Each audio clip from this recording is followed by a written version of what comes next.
Welcome to Not in a Huff with Jackson Huff, where we interview newsmakers, storytellers, and all-around interesting people. Sit back, relax, unless you're driving, and enjoy the show. Here's Jackson. Hello. I am Jackson Huff. This is Not in a Huff. Thanks so much for joining me. As always, really appreciate it. This week I'm interviewing Dr. John DeGarmo.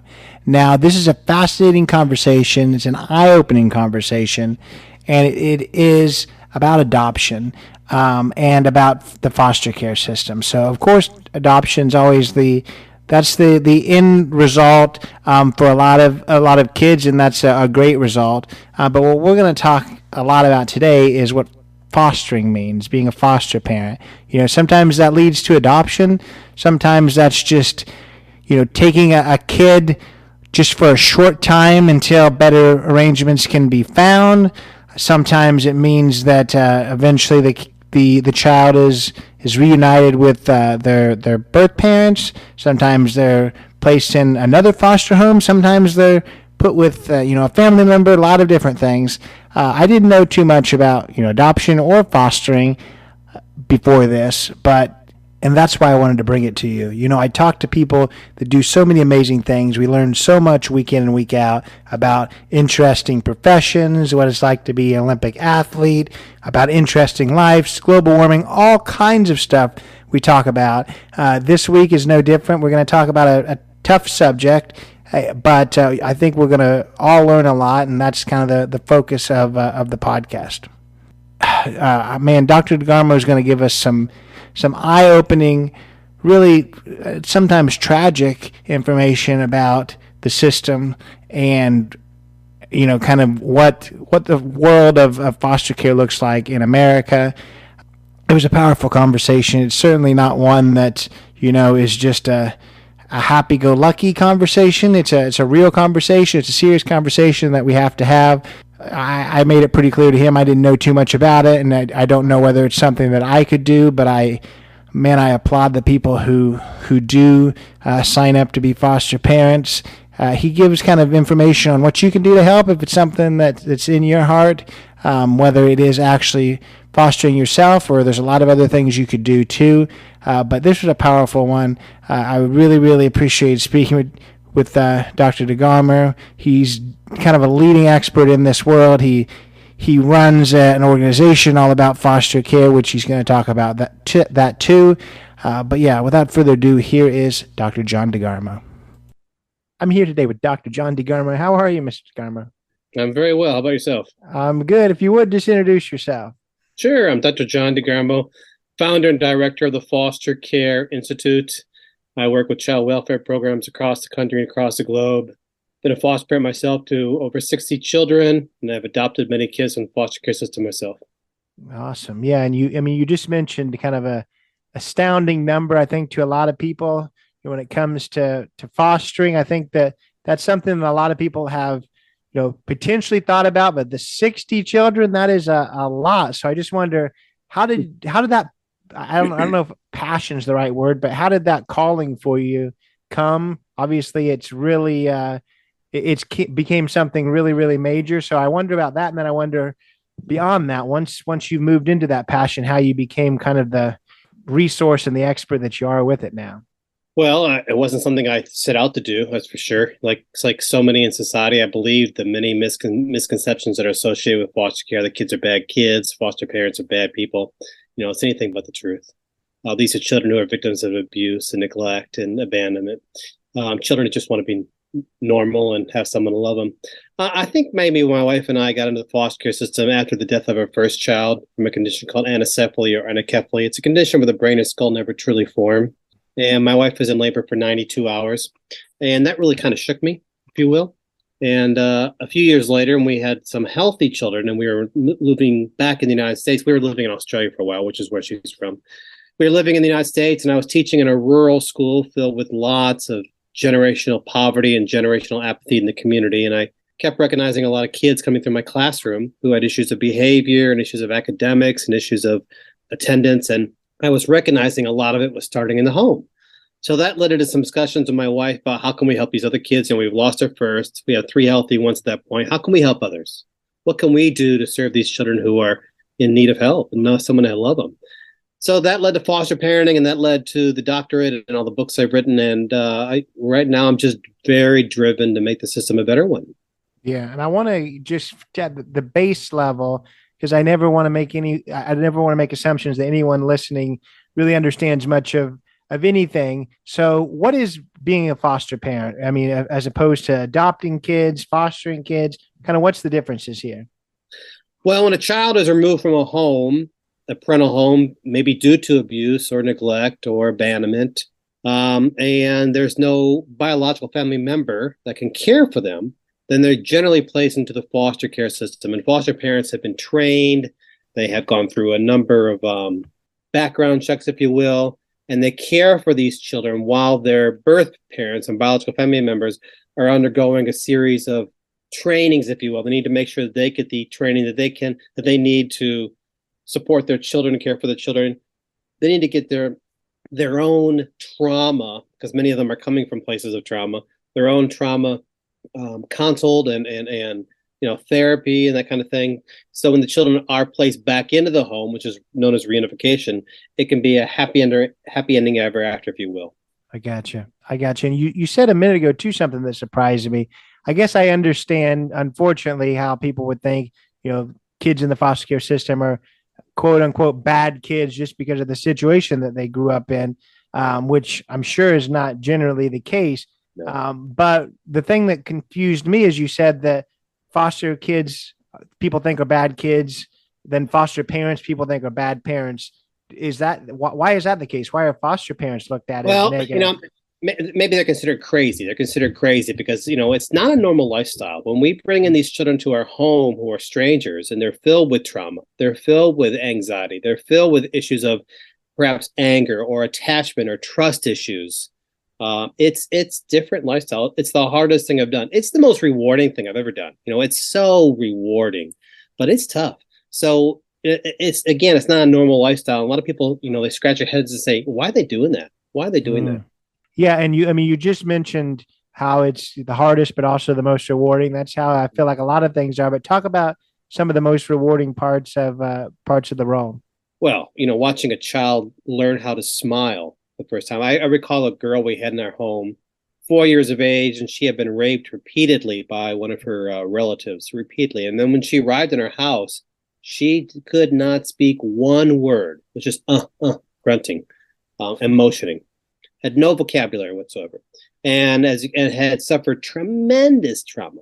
Watching her learn how to smile and learn how to laugh, so rewarding. Watching children learn how to trust an adult, recognize that maybe this adult is not going to hurt them. That's very rewarding. Watching some children on Christmas Day open up some gifts who have never had a Christmas gift before in their life. It's rewarding. Yeah. So obviously the flip side, what's some of the most challenging parts of it? Well, my wife and I have had as many as 11 kids in our house at the same time. We've had 7 in diapers at one point, which was crazy. Let me tell you, it was a crazy lifestyle. That's tough.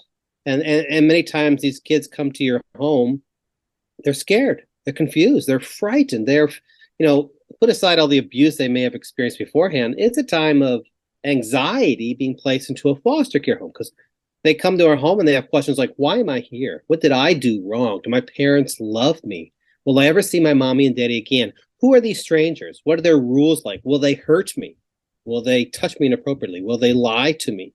How long will I be here before they kick me out? So there's a time frame where there's going to be children to learn that we're not going to hurt them, that they're going to trust. And many of them come with, maybe eating anxieties or sleeping anxieties, maybe anger issues, attachment issues. So that can be difficult. Then there's the visitations, the counseling department sessions, the therapy sessions, the meeting with the caseworkers, perhaps court. There's a lot involved. Yeah. But you know what? I think it's important to note here that when a child comes into my house, there's no label, there's no biological, there's no adoptive, there's no foster. They're all my children. And we love them unconditionally. I think kids in foster care need 3 things. They need stability, they need structure, but what they need more than anything else is for someone like a foster parent to love them unconditionally. Sure, it absolutely hurts when they leave our home. People say to me, Dr. John, I couldn't do what you do. It would hurt too much to get the kids back. That's exactly how it should be. At the end of the day, when they are removed from our home and placed maybe back with their birth parents or biological family members or wherever they might go, it's like losing a member of our own family, and that does hurt. But that's a gift. We're giving these children a gift of love that they can carry with them the rest of their life. Yeah, and I feel like that just to me, I feel like that would be the most challenging part, because obviously it's a good thing when they're able to go back to their birth parents, because it means something potentially is going right, but then also it'd be so difficult just to move past past that child going back. And I've heard from other foster parents exactly what you just said, and that hadn't even really clicked to me, and you said it too, that it should hurt, because if it doesn't, then you may not be doing the job correctly. So I thought that was really powerful.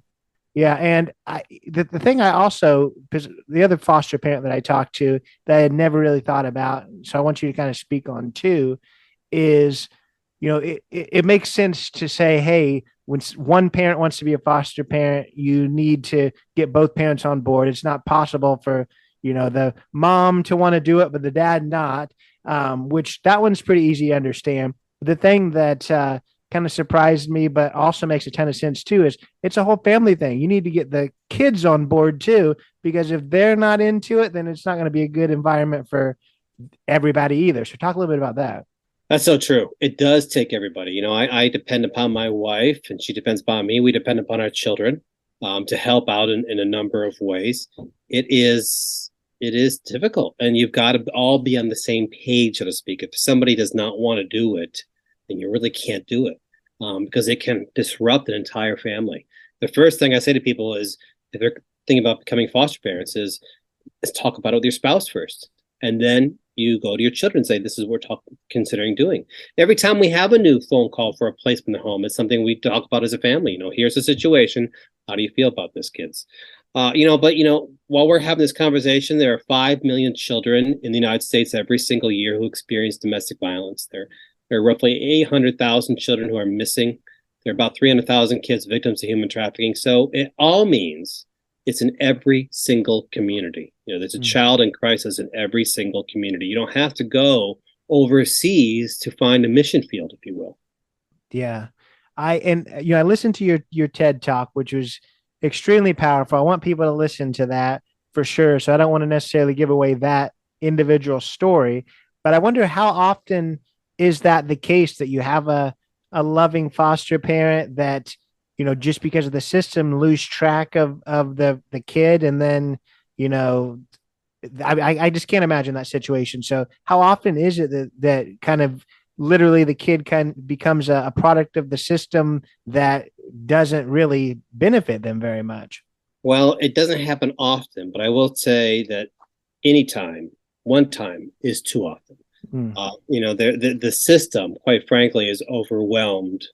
Today, our social workers today are overworked, overwhelmed, under-resourced, under-supported, understaffed, underpaid. We're seeing more children coming into the system because of the opiate epidemic, because of crossing over the border, Roe versus Wade. While we may have some lower numbers in children in foster care, that means many of them are still staying in an environment that might be a dangerous one for them. I think it's so important that we all ensure the safety of children in our lives. There's whether it's remaining in the home, going to kinship, which is biological parents, maybe grandma and grandpa, going to a traditional foster parent home, going to a residential therapeutic home, whatever it might be. There's not a one size fits all model. Yeah. When it comes to foster parenting, just in my mind, which is probably, has no experience, so I have no idea, but how long do you generally, have a child? I feel like, in my mind, I think foster parenting is a short-term thing, and I feel like it sometimes is, but what is normally the time frame? Well, of course, that differs between every child. We've had kids in our house as young as long as one day and as long as almost 2 years. For the DeGarmo household, the average about 6 months. I think the average nationwide right now is maybe 18 months. Of course, there are some children who will go from home to home to home to home year after year after year after year. And the longer they stay in the care, the more issues of trust they're going to have, the more issues of attachment they're going to have. It's known as multiple displacement. And that can be very tragic for a child, to be sure. Every child deserves permanency. Every child deserves a loving family. So what your role in this? Is it firmly as a foster parent? Do you, I mean, has, I don't even, I was going to compare it to something else. I'm not going to. Have you adopted any of these kids, or is it about trying to help as many as you can? Well, both. We have adopted 3 in the foster care system. We've had some adoptions that did not work out, sadly.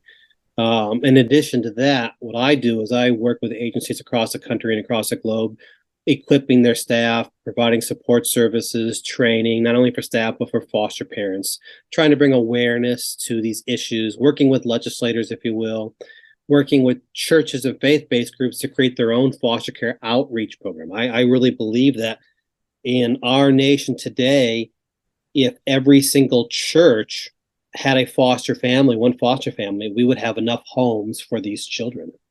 Mm-hmm. So what made you, obviously I know your passion behind foster parenting. You've talked about that.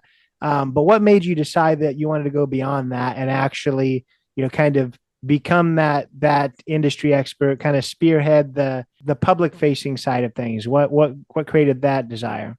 I think it was something probably God placed on my heart. I was working in the school system, and I was recognizing that my fellow teachers did not really have the knowledge that they needed about the kids in their classroom who were from foster care. I didn't. I surely didn't. Before I was a foster parent, as a teacher, I had no clue. I had no clue whatsoever. So when I became a foster parent and I was recognizing that these children in my own home were struggling in school, 55% will drop out of school when they transition or age out of the system. 65% will end up homeless, 75% will end up incarcerated and just start to self over and over again.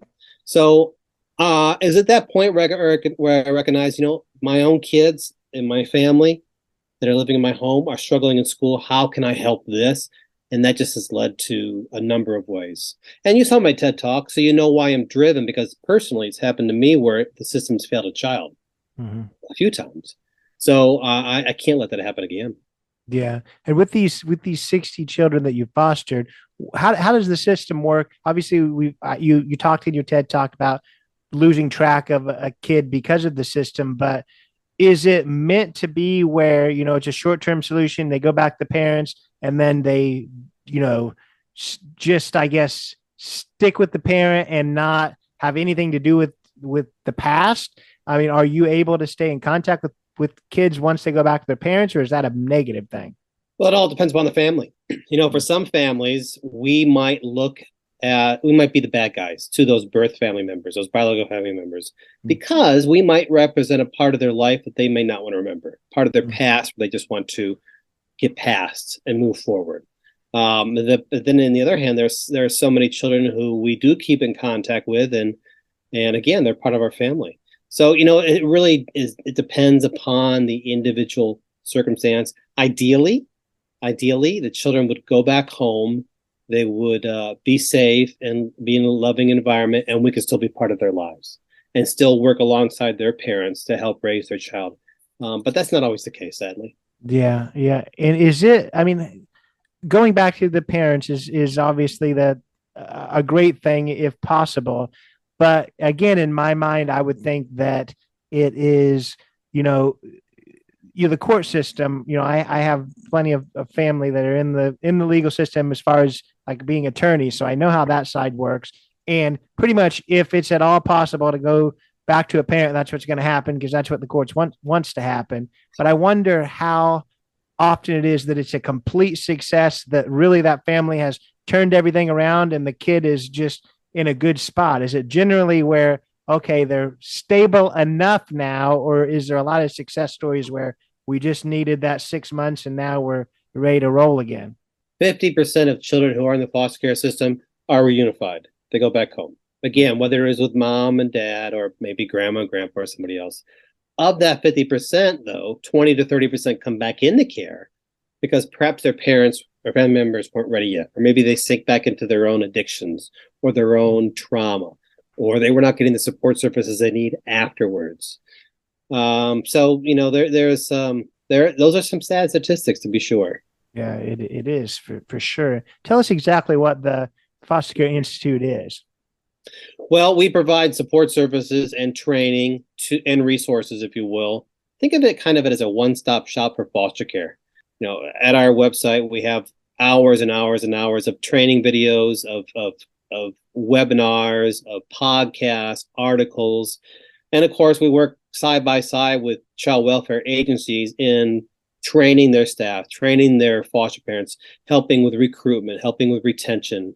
And then, of course, we also work with legislators to try to make the system better as well. To talk about, too, I know this is something that you mentioned, and I'm interested in it, too. What difference has the system or how has COVID affected, those kids?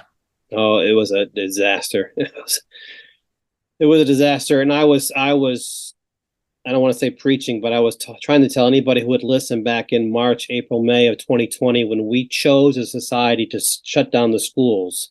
And we're learning now what a mistake that was.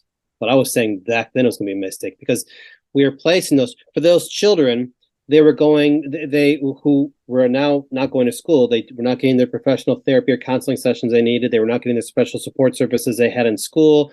They were not getting visitations of their birth parents. Their anxiety levels were going through the roof.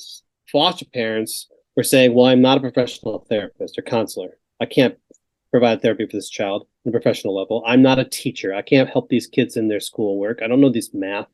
I can't do daily visitations online with the birth parents when I have my own challenges and anxiety. So their anxiety levels went through the roof as well. In addition, the caseworkers, because we were told we can't go anybody's homes, caseworkers were unable to meet with the foster parents, meet with the children to provide the support that they needed. So that was a problem as well. I was saying in March of 2020, I was far more concerned about the mental health aspects than of any virus. And we're seeing it to be true today. When we have 5 million children who experience domestic violence in their home, and they're going to school for two reasons: 2 meals a day, and it's the only place perhaps they're not being hit. It's the only place they are not being cursed at or raped or abused. School was their safe space. And we took that away from them. We locked them in the home of their abuser for a year or so. So it's no wonder that teenage suicide's up 51%. It's no wonder we're having the real pandemic right now of mental health issues. It's a mess. It's a mess. And it's something that I think as a society, we should have thought through much more in 2020 instead of the knee-jerk reaction that we had. It's powerful for sure. Yeah, I know when they, closed the schools that, I heard several, activists coming out and just saying, hey, this is even kids that weren't going in the foster care system, just, low income. This is the only stable meal that some kids have. So taking that away, but just the extra level that you mentioned, that's terrifying. That's really scary. So I wonder what lingering effects are going to happen. You talk about the pandemic happening now based on that. I feel like that's something that's going to be felt for a long time. It is going to be felt for a long time. There's a lot of learning challenges right now, pandemic learning loss. Kids right now in school are testing at an all-time low. Their reading and math skills are at an all-time low because we took that away from them. There was no learning online. Learning was not taking place online. What was happening, though, for a lot of children who are very, very vulnerable, and they're going online during COVID, was they were being lured in by human traffickers. And again, a real problem that we should have thought through. And there were some saying, hey, this is not a good idea. But the overwhelming response was remove them from school, close down schools, can't go outside, no contact with people. Think about these little 3 or 4-year-old kids who are told can't touch grandma or grandpa because you could kill them. What does that do to their mental health? It was not good. Yeah, I understand that. I want to kind of move into other people listening to this and kind of having a desire towards towards fostering. I want to ask you, for those who, you've helped start that process. You talked about how you have seminars and you have webinars and all these type of things. So there's a lot of training out there, and I'm sure people can find those resources. But the question I have is, those who have kind of went through that process and then actually start doing it, what have you heard that people say? It could be your own experience or just others, that you're like, I was not prepared for this part of it. This was a surprise once it actually started happening. Yeah, I wasn't prepared. I went through the training myself. My wife and I had college degrees. My wife was a degree in psychology at the time. I had been a teacher for a while. We had 3 healthy children. I thought I was ready. I thought I was more than ready. And I recognized in the first 20 minutes, I'm not prepared for this. Wasn't prepared for it. I wasn't prepared for the level of anxiety the child had and how it affected our family. I also wasn't ready when the child left. Actually, it was 2 kids. Our first placement was 2 children. I think they were with us for about 6 months. And when they left, I was not prepared for the amount of heartbreak that my wife and I experienced. I was not prepared coming home a week or so later and finding my wife in tears because she had loved those children so much, and now they're someplace else, and the heartbreak, if you will. But again, I go back and say that can be a gift, because we're providing love and stability and structure for these kids who may never have had any of it before in their life. Yeah. So how can people get involved in this type of thing? Well, I think it's important, first of all, to recognize that not everybody can be a foster parent. At the same time, everybody can help in some way. So if you want to be a foster parent, the first thing you should do, as I said earlier, is talk about with your family, see if your spouse or partner are on board. And I think it's also important to remember that you don't have to be married to be a foster parent. You don't have to be rich to be a foster parent. You don't have to have a big house to be a foster parent. You just have to have a desire to help these kids and go through the background checks. So if there's something you want to do and you've discussed it with your family and everybody is in agreement, then you contact your local child welfare provider in your area, whether it's a state one or maybe a faith-based one perhaps, and you begin that conversation and begin the training. If you decide that you can't be a foster parent, maybe not at this time or maybe ever, again, there's so many ways you can help. You can provide school supplies for children at the beginning of school years. You can provide backpacks filled with hygiene items, or maybe stuffed animals and plush toys and soft blankets. If you have your own business, you could hire some of those teenagers who were in the foster care system and teach them important social skills and work skills. You could be a mentor or a tutor. You could provide meals to foster families maybe once a month in your area. If it's the holiday season, you could adopt a family, if you will, in foster care and help them with gifts for the kids. So there's a number. That's just a few ways you can help. Then, as I mentioned earlier, the churches today can create their own foster care outreach programs or foster care ministries. I've got a book called The Church in Foster Care, which is designed for faith-based groups to create their own foster care ministry, whether it is creating a clothes closet for the kids in your area, maybe food pantries, maybe stuffing backpacks filled with hygiene items for all the kids in your community. There's so many ways. And as you and I are having this conversation, there are children in your community and there are children in my community who need someone to step up and say, hey, I'll help. Yeah. And you mentioned that you don't necessarily have to be married to get into this. And that kind of just makes me wonder, because obviously you hear some of the issues in the adoptive world too, definitely when it comes to, the faith-based side of things. How hard is it to get involved in this type of thing if you are LGBT or unmarried? Is it more difficult, or is it just as easy? It's not more difficult. Right now, agencies are looking for people to step up and say, I can help. I know many single foster parents. I know many foster parents of many different faiths and backgrounds and beliefs. No, it's not more difficult. Not in today's climate. Good. I like to hear that. I do wonder where you're at in your journey. You've obviously had, you've helped over 60 children, like you mentioned. You're really big in the advocacy side, which is probably even more impactful. Is this something that you're still involved with? Obviously, the older people get, the less likely they're going to be able to keep dealing with little children. Is it something you're still doing? Well, I don't know. I've met some people in their 60s and 70s who are Mm. foster parents to little babies. I think Mhm. back to a family I met in Texas years ago. I believe he was 74 at the time and she was 72. And all they did was fostered terminally ill babies. We just Mm. rocked them and rocked them and rocked them until they passed. Uh, Mm. how inspiring.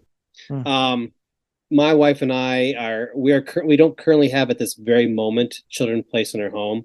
We have our own children that we're caring for. The three children we've adopted from the foster care system, we're focused more on them. And I'm spending much of my time on the road.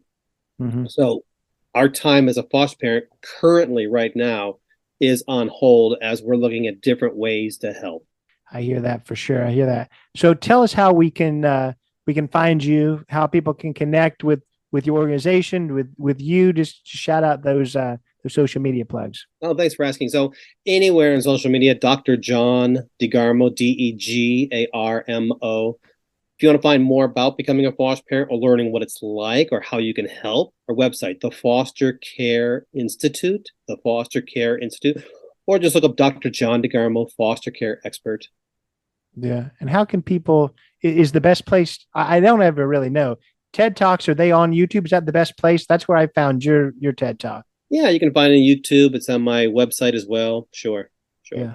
I highly recommend people check that out. Well, it's been Thank you. a Yeah. pleasure. I definitely anybody who does this work is amazing because I know it's not easy. I've of course not done that, but I know people that have, and it's a powerful thing. So I really appreciate the things that you've done and that you continue to do. Well, thank you. And I really appreciate you bringing awareness to this issue. Before I was a foster parent 20 some years ago, 25 years ago, I didn't know much about it. And I wish there were people out there like you who were shining the spotlight on it because it brings awareness. And I think with that awareness, then people can become advocates. Again, I say again, not everybody can be a foster parent, but when you have 5 million kids in our nation who are experiencing domestic violence, and there's a child right now who is hoping and praying that someone will rescue them from a home of abuse, that means every single community has children in crisis, and we all can help that. Absolutely. Powerful words to leave us on. You have a great day. Thank you, you too. So that was Dr. John DeGarmo, amazing guy. Learned so much this week about a really impactful but not easy to talk about topic. Obviously the foster care system works really well when it works, but there's times that it doesn't. There's those rare occasions that we have those heartbreaking situations where kids are bounced around from foster parent to foster parent, or even worse, they lose track of a foster kid from a loving foster parent. Urge you to go check out Dr. DeGarmo's TED Talk. He talks a lot about that situation that happened to him. Absolutely tragic. He talks about things that you can do to help. Like I mentioned in the opening, and like he mentioned, being a foster parent's certainly not for everyone, but there's so much that you can do outside of actually opening up your home. So urge you, if that's something you're thinking about, to do that. And if you need any resources, they will be in the show notes on how to connect with Dr. DeGarmo to explore that journey. But it was a pleasure speaking with him. Go check out the show notes. Hope you learned a lot, if nothing else, this week. It was a powerful conversation. If you're interested in following along more with me, I would be honored if you did. Go to, of course, subscribe, follow on Spotify and on Apple. Leave that 5-star review on Apple and Spotify. Leave a written review on Apple. It's even more awesome. We're on Instagram, Not Enough Podcast, jacksonup.com, Facebook group, all kinds of stuff. Appreciate you following along there. Amazing guest this week and more amazing guests to come. So hope you'll stick around. We'll see you next week. Take it away, Chris. This has been Not in a Huff with Jackson Huff. Thank you for listening. Be sure to join us next time where we will interview another amazing guest who is sure to make you laugh or make you think. Or, hey, maybe even both. But until then, keep being awesome.